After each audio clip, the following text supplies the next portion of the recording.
MAVO is happening. And I thought one thing that would be great is to talk to the creator themselves and hear about one, Val, who is here. Thank you so much to tell us about how did you create or come to the decision to make MAVO a thing? And why should or why would people want to come? Like what's so special about it? Oh, those are great questions, Ellie. So basically, in 2014, I had just finished going to a voiceover Atlanta event in 2013. Mm, And I was so inspired by that event and what they were doing with the industry and how they were giving back and all of the sessions there. I thought, wow, that's in Atlanta. That's great. That's really cool. What if I started my own? And so I came back from the event feeling super inspired, and I was actually on a flight to France with mm, my best friend, and I said, he's not in the voiceover industry. And mhm. I said, "Hey, what do you think of me starting my own company?" And he's like, "That's a great idea." On our 9-hour flight to France. He's like, "I just want to sleep, but I'm really, really excited to listen to why you're going to start your own company."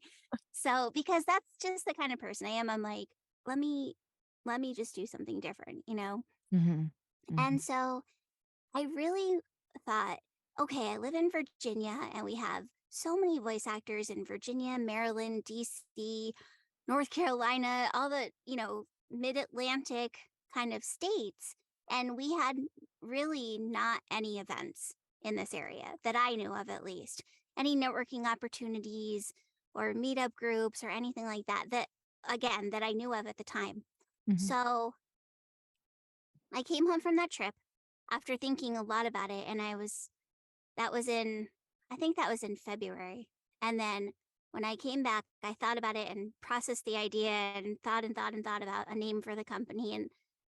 And then I just decided one day, I told my husband, I was like, I'm going to start my own company. This is what it's going to be. And I'm going to do this event. I'm going to do this conference for voice actors with the goal of offering on a much smaller scale than what events like Voice of Atlanta do, a much more personalized, high end, boutique sized event where people can still have the high quality training from professional voice actors to help improve their careers, but in a much more kind of a family type of setting almost. Mhm. That's what I think of it as. Yeah. And so I started it and I LLC'd it, and that was the first step. And a lot of people in the industry were like, maybe you should just start a meetup group. And I said, no, I'm good. I'm going to go big or go home. And so in 2014, we had 28 people at my first event, which, okay, it could have been a meetup group. It could have been, Uh-huh. but it wasn't. And we had 28 people and we had 11 guest speakers. So Wow. it was a lot. It was a lot. And it's just steadily grown from there. And I just had such a vision, and I'm so passionate about the industry, and I've been in voiceover since 1999, when I was, after being told my whole life that I had a cute voice and I should do something with it. And I, in 2011 was when I really got my foot officially through the door and started booking work. And then in 2014, I started MAVO just because I wanted to give back to the industry, but I also wanted to offer other people opportunities to be able to come into uh, an event and feel like they're at home and feel comfortable and feel like they don't have to be nervous about it, and just come in and really get really super high quality training from some of the top notch industry pros.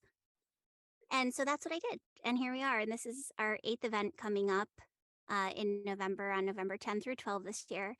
And I think, to answer your second question, if that didn't already answer it, uh, what makes it so special is just, there's so many things, but I put my heart and soul into it. Like, I can't even count the amount of hours that I spend planning for it. I'm always thinking about it.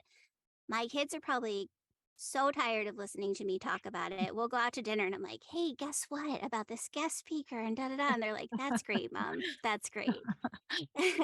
And they're sitting there going, we have no idea who you're talking about, but we're going to just smile and nod like, this is fantastic, mom. Mhm.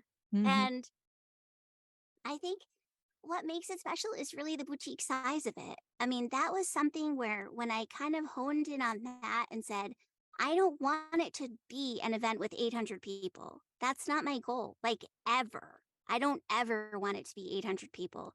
I do want it to grow, but I don't want it to be that big because I think when you get above 150, maybe 200 people max, I think you're really starting to get almost too big for it to be boutique anymore. Mhm. Yeah. And so by offering a smaller event, you can still have those really small sessions where you have the general sessions, which are, always going to be a little bit bigger, but they're not going to be 800 people. Mhm. And then you have the breakout sessions and the mastery sessions, which are super specialized. I always ask the guest speakers to I ask them to create sessions that are just for MAVO. I don't want them to come to MAVO and present what they presented at 5 other events before mine. Mhm. So I try to not have overlap with other events, but you always do. It's impossible not to because everyone in the industry is in the industry. And so Mhm. you have to have a little bit of overlap, but I try to get new people every year as much as I can. I try to have them present unique topics. And then other things just like the venue makes it unique because it's a great location because it's in Herndon, Virginia. So it's not too far out of DC and it's not like you're really going to have time to go into DC because the schedule this year is 3 full days of jam-packed sessions. But if you can find a minute to slip away and go into DC, there's that if you're coming in from out of town. And it's close to the airport, which is great, but not so close that you hear planes flying over, which I think is important. Mhm. Mhm. Yeah, I mean, there's just so many things. I mean, you've been to it, so Yeah. yeah.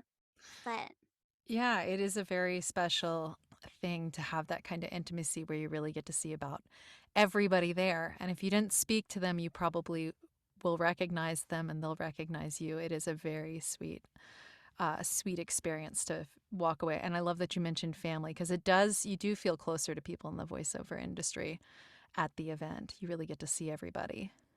yeah, and I think it's so, I joked about it at last year's event in 2022 at the closing ceremony and and they're like, "Okay." I'm like, "Okay, this is it, guys. I'm not crying at the closing ceremony, okay? Like, this is gonna be my year." And I made it through my whole presentation without crying, and then my volunteers presented me with a gift, and that was it. I just lost it. I was like, "You're kidding me, right?" Like, I was so close, you guys. Like, what the heck?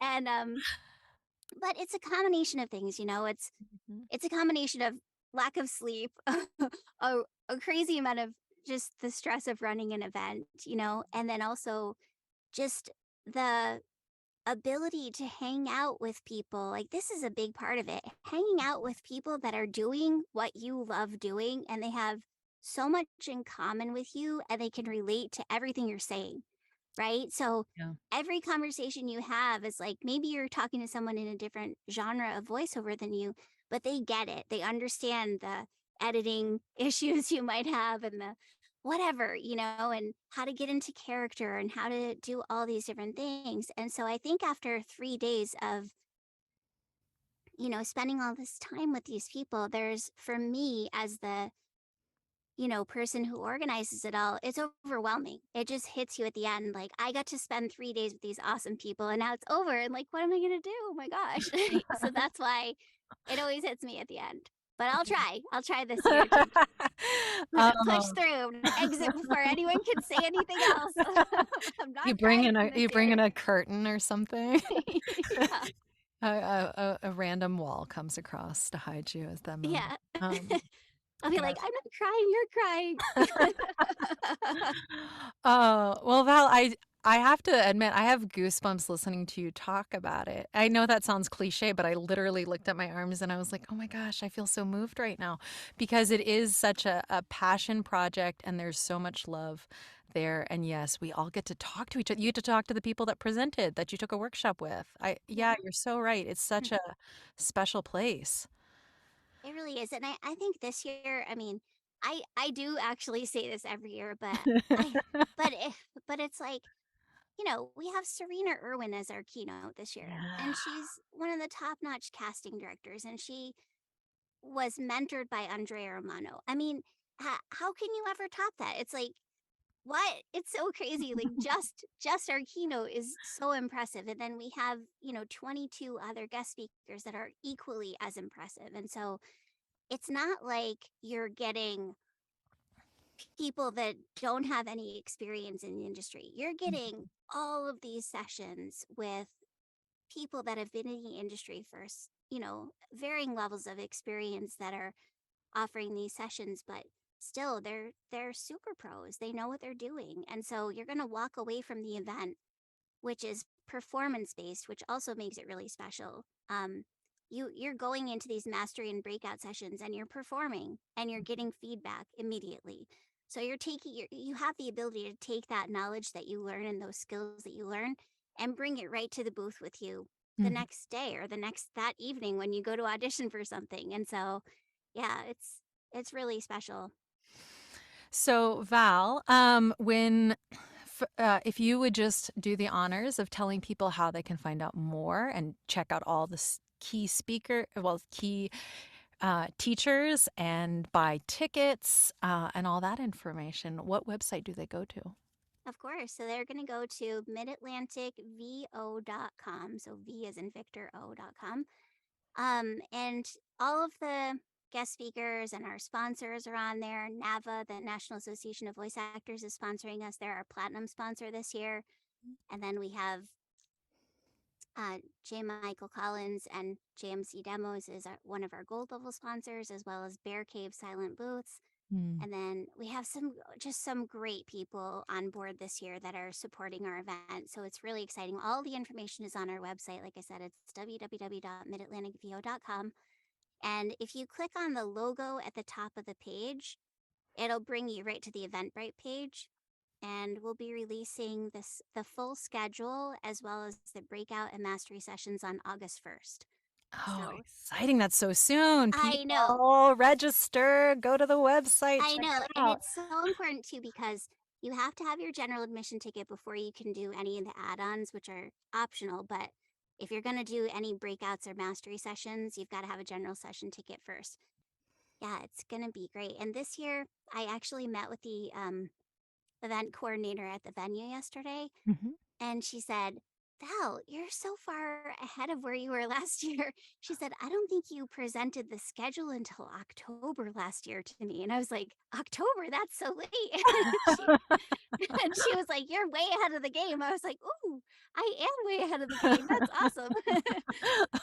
So yeah. Excellent. I mean, it was hours and hours of just planning. It's so crazy because there's so many sessions and you have to plug everything into a schedule that's going to work and not overlap and make sure you have enough rooms. And it's just a Yeah. completely insane process, but it's done. I'm so excited. I can't wait to release them. I can't wait for you guys to see all the sessions and get excited about it. So yeah, Oh, yeah. Oh, yeah. Well, first, thank you so much, Val, for coming on and just kind of sharing this information.